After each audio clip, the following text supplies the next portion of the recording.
coração de vocês.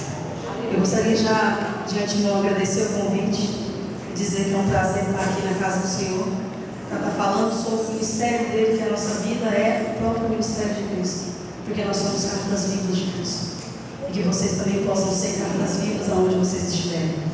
E agradecer o convite ao pastor desta casa, ao anjo desta casa, e dizer que também vocês são bem-vindos lá no nosso lar, onde nós também ministramos e pregamos a palavra de Deus. No céu não tem placas, no céu tem irmãos. Assim como o irmão falou aqui no Salmo 136, como bom e suave é que os irmãos estejam união. Essa é a união que Deus quer que nós tenhamos, que nós sejamos fortificados pela fé e pelo próximo, e assim nós conseguimos nosso galardão no céu. Amém? Gostaria de convidar os irmãos para estar abrindo as nossas Bíblias em Eclesiastes, aonde ele vai falar para nós sobre todos os tipos de tempo. Peço licença, porque eu não gosto de pregar na calçada.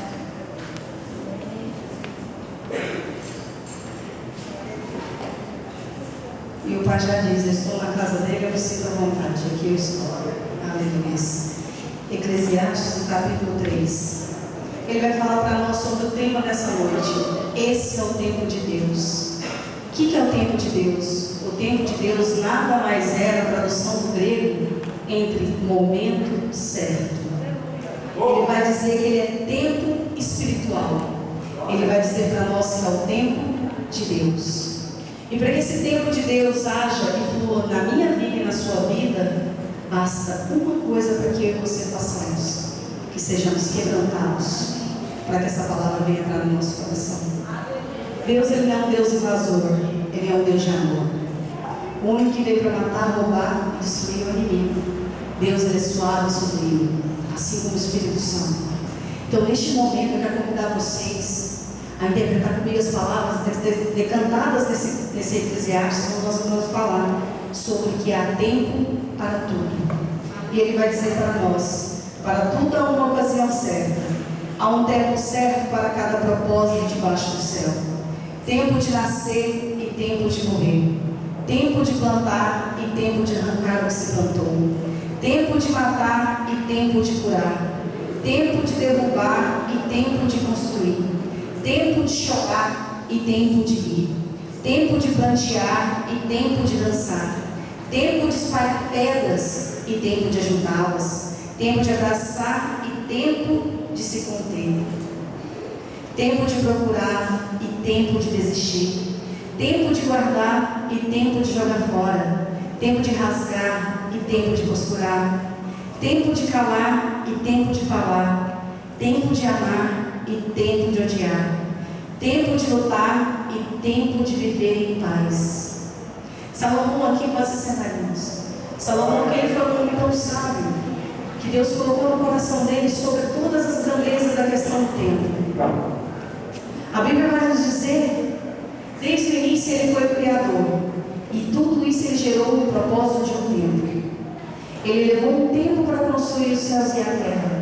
Ele levou um tempo para formar Adão. Depois ele levou um tempo para criar Eva. Em todas as coisas tem um propósito da palavra tempo. Tudo que é colocado no tempo, nós colocamos na faixa de que o tempo de um talvez é mais rápido que o nosso. Por que na minha vez tudo que eu peço para Deus não acontece ao meu vizinho, acontece em um instante? Há algo diferente em que ainda precisa ser transformado? Sou eu que estou sendo o problema do tempo de Deus, o kairos de Deus não está acontecendo na minha vida? Aí nós vamos voltar naquela parte onde eu disse: o kairos de Deus é o tempo espiritual. Para nós almejarmos o tempo espiritual em nossas vidas, nós precisamos do principal, que se chama intimidade. Sem intimidade você não consegue chegar a teu Pai.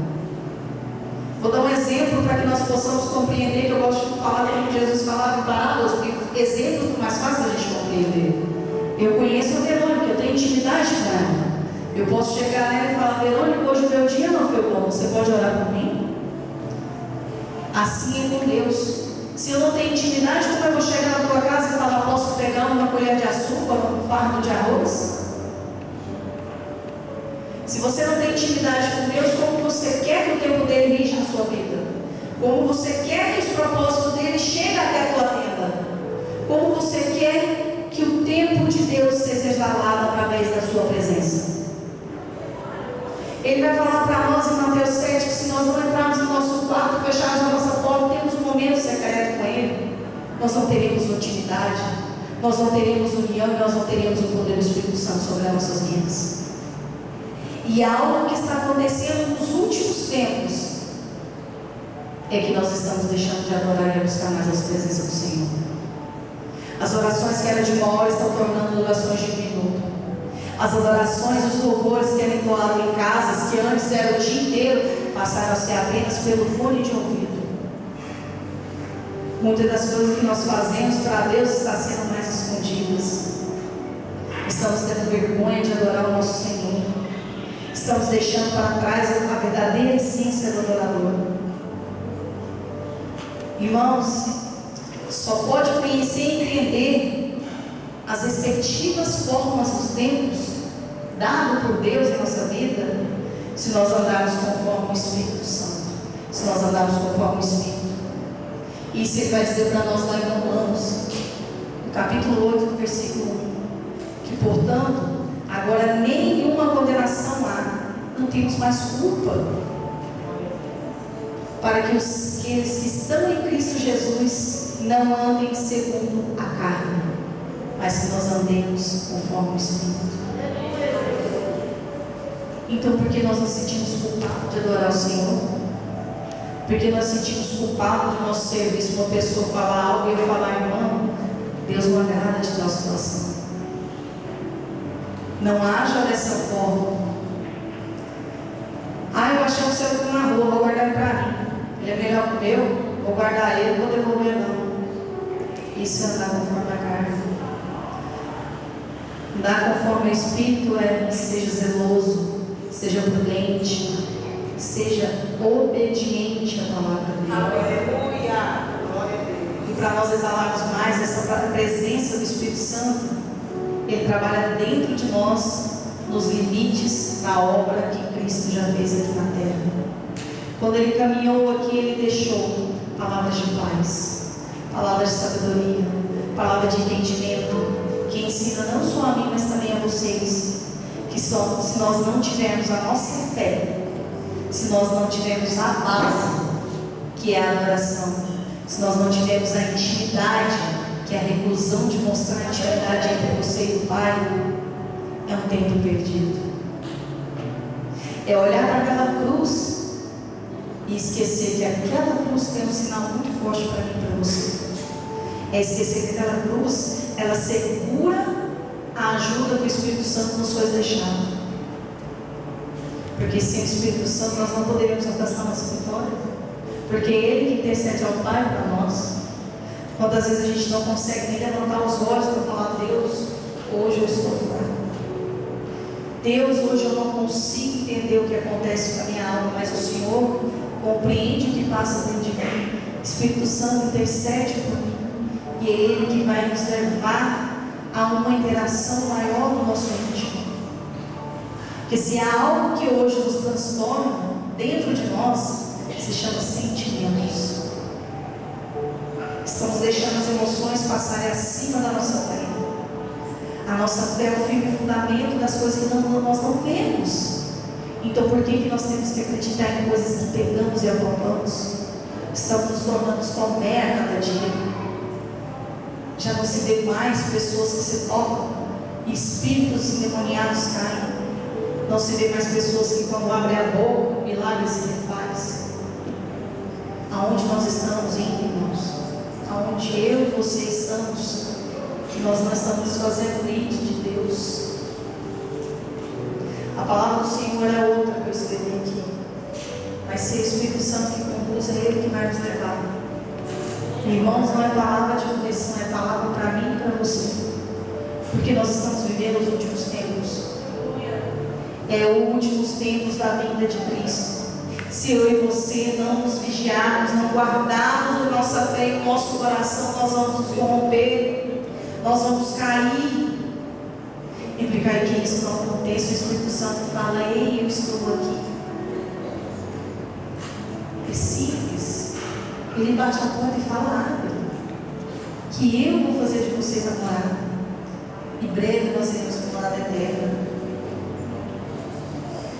E Eclesiastes vai nos ensinar que nós devemos confiar o tempo todo no tempo de Deus. E que a sua vontade em nossa vida, ela é melhor do que as nossas vontades. E eu faço uma pergunta para mim e para você hoje. Qual é a vontade de Deus para a minha vida e para a sua vida? Colocamos nossos anseios, nossos desejos e os nossos sonhos na frente daquilo que Deus já programou para nós. Por que nós deixamos as nossas vontades passar por aquilo que Deus já falou? Pode ter sido quando você abriu a primeira vez na Bíblia, tu falou: nossa, eu senti uma vontade tão grande, eu quero pregar esse evangelho. Por que você está deixando essa vontade ficar só ali, ó, entre você e seu quarto? Irmãos, nós somos ovelhas, e ovelhas foram chamadas para chamar mais novas ovelhas para a casa do Senhor. Não é o pastor que vai encher essa igreja, não é o pastor que vai trazer mais vidas aqui dentro, somos nós. Aonde nós estivermos, nós temos que nos incentivar aquele que está ao nosso redor com a presença de Deus. Aonde nós estivermos, nós temos que mostrar que nós somos semelhança de Cristo, como Paulo, imitadores do Evangelho. Ele não disse que não seria fácil, mas ele também falou que não ia ser impossível. Bastava apenas uma coisa, que a presença dele bastasse na nossa vida. E se tem algo que é tão precioso, é essa presença. Que essa presença nunca se afaste de nós. Que essa presença ela não venha se derribar e sair por um lado através de uma porta onde nós fechamos. Por causa dos nossos medos, por causa da nossa inveja, por causa da nossa soberba. Irmãos, títulos não levam a lugar nenhum. O que pode levar você a qualquer lugar é a presença. A presença ela abre porta. A presença, quando não tem porta, ela abre uma janela e ela faz abrir a sua entrada. A presença ela leva você aonde pessoas vão dizer: você não nasceu para isso. Mas Deus vai falar: esse é o tempo de Deus na sua vida. Porque não é o meu tempo, é o tempo dele. E esse tempo dele é um tempo de restauração, de tratamento, de zelo, de cuidado. Quando nós exercemos o nosso chamado, nós exercemos o primeiro mandamento que Jesus deixou para nós quando ele foi para o Pai: amar ao próximo. Não é fácil amar ao próximo, nós somos cheios de defeitos. E esses defeitos cada vez mais faz com que um fique de frente do outro e fica naquele ringue. Eu sou melhor, não, você é melhor. Eu sou melhor, não, você é melhor. Não porque eu falei isso, não porque você falou aquilo. Irmãos, não é um ringue que Deus quer de nós. Ele quer a presença dele sendo unida. O ringue deixa lá para o MMA. Ele quer presença unida. Se nós unirmos, irmãos, nós faremos que nem em Atos 2, é um novo Pentecoste cada dia mais, quando nós estivermos presentes e enchendo cada vez mais. E é isso que ele quer. O avivamento, irmãos, não é só para o ano tal, não. O avivamento é agora. O despertar é agora. Se nós não guardarmos o nosso coração, nós iremos perder a nossa salvação. Se vocês repararam, por causa disso aqui, tudo ficou fácil. Tudo. Você não precisa sair de casa para pedir uma comida. Você não precisa sair de casa para pagar uma conta. Você não precisa sair de casa para falar com o seu vizinho. Antigamente eu lembro que eu morava no Sotinho Catalão, aqui do lado. Eu mandava carta para minhas amiguinhas aqui do Novo Mundo, que eu fui criada aqui no Novo Mundo. Aí eu ficava naquela ansiedade: nossa, vai chegar daqui 15 dias a cartinha. E quando eu recebi a cartinha, uma euforia de alegria. Irmãos, cadê as cartas que nós escrevemos para Deus? Cadê aquele momento que você pegava e falava: Pai, hoje eu gostaria de falar para o Senhor, meu dia não foi bom, mas o Senhor sabe de todas as coisas. Há algo ainda aqui nessa evolução que aconteceu que eu preciso aprender. Se isso aconteceu hoje é porque tem algo que Nós esquecemos de analisar a circunstância que nos acontece. Tudo que nos acontece há um propósito de Deus ser exemplo, de Deus manifestar. Nada acontece por acaso nas nossas vidas, irmãos. Entendam, vocês são frutos escolhidos da videira viva. Então Deus quer que vocês produzam um fruto verdadeiro. Ele não quer uma fruta que logo quando balança ela cai. Ele quer que você produza um fruto que seja bonito, que seja esbelto, mas que alimente o propósito e alimente o teu espírito. O tempo espiritual em nossas vidas, irmãos, é o anseio pela palavra. Nós deixamos qualquer jargões ali no mundo entrar e nós ficamos só naquele jargão e esquecemos de falar que Jesus é vida, Jesus é o caminho, que Jesus morreu, mas ressuscitou, e breve voltará para nos buscar. Isso não é conto de fada, isso não é C.S. Lewis que escreve lá na Nárnia. Isso aqui é a verdade. Isso aqui é a palavra que começa do início ao fim, e ele vai dizer que ele é o alfa, ele é o ômega, que ele é presente aqui. E se ele está na casa, irmão, basta você abrir o teu coração e o teu ouvido. Aquele que tem ouvidos, ouça. Porque a única coisa que ele quer é que você dê lugar. Não adianta eu falar, os louvores nos incentivar, a dança fluir, e você ficar sentado que nem um crente cumprido. Você não nasceu para esquentar banco, irmão. Cada um de nós temos um chamado. Eu revelei por tempos o meu chamado, que eu falava que eu não ia adorar mais esse Deus, porque eu fui ferida no altar. E eu deixei o rancor, a mágoa entrar no meu coração. E eu me tornei uma pessoa rebelde. E a Bíblia vai nos ensinar que a rebeldia é abominada por Deus. A presença dele se afastou, mas a semente dele ficou. A semente, quando ela é lançada na terra fértil, ela não é desperdiçada. Pode demorar 1 ano, 2 anos, 3 anos, ela vai frutificar. Se você tem hoje um filho que está perdido, se os seus pais não são ainda do Evangelho, se a tua casa ainda não está reta com a casa do Senhor, comece a profetizar no teu lar. Deus já deu esses dons de maravilhas para nós fazer a todos, a partir do momento que nós nos tornamos filhos. Todos nós temos acesso direto ao Pai. Nós não precisamos mais de ir atrás do irmão para orar para mim por revelação. A revelação maior já nos foi dada. E essa revelação é só acessá-la. Você não precisa mais de entrar e pedir para o sacerdote lá levar até o altar que você precisa. Basta você abrir a tua boca, fechar os teus olhos e inclinar a tua cabeça para o Pai. O temor é o significado de honra ao Pai. Aqueles que temem o nome do Senhor, eles são galardoadores.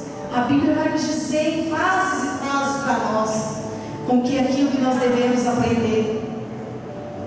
Lá em Mateus 24, nós vamos aprender sobre a importância do tempo de Deus. Ele é diferente do nosso tempo. Ele tem um plano perfeito para cada um de nós.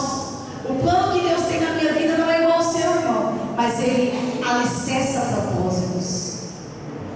O meu plano é um, o plano da Verônica é outro, da irmã é outro, da irmã é outro, mas todos nós estamos ligados numa linha de um só propósito, que é adorar o nome de Deus. Nós não nascemos com um propósito diferente. Você, a partir do momento que recebeu o sopro de Deus, você nasceu para ser um adorador. Ah, mas eu não sei louvar. A adoração não é só louvar aqui em cima. A adoração é através da sua expressão corporal. Miriam dançou com alegria e regozijo ao Senhor. Davi dançou com alegria e regozijo ao Senhor. Que é outro tipo de adoração, irmão? Quando quando você não tem voz, mas você se prostra aos pés do Senhor. Aí eu te pergunto, e como o mundo adora o Senhor? Você já viu o mundo adorando ao Senhor? Ele fala em Miqueias: todo ser nasceu para que nós adoráramos o nome do Senhor. Portanto, irmãos, eu vou deixar para vocês uma palavra que está em Isaías 40:31. Saber esperar no tempo de Deus gera confiança. Que nós possamos entregar o controle nas suas mãos, porque é Ele que nos guiará em todos os momentos. E se você quer conhecer o tempo de Deus verdadeiro, Paulo vai incentivar nós como cristãos a despertar do sono espiritual. Então eu falo para vocês: desperta, ó tu que dormes. Eu agradeço até aqui o Senhor nos levou para que nós pudéssemos aprender um pouco mais da presença do Senhor.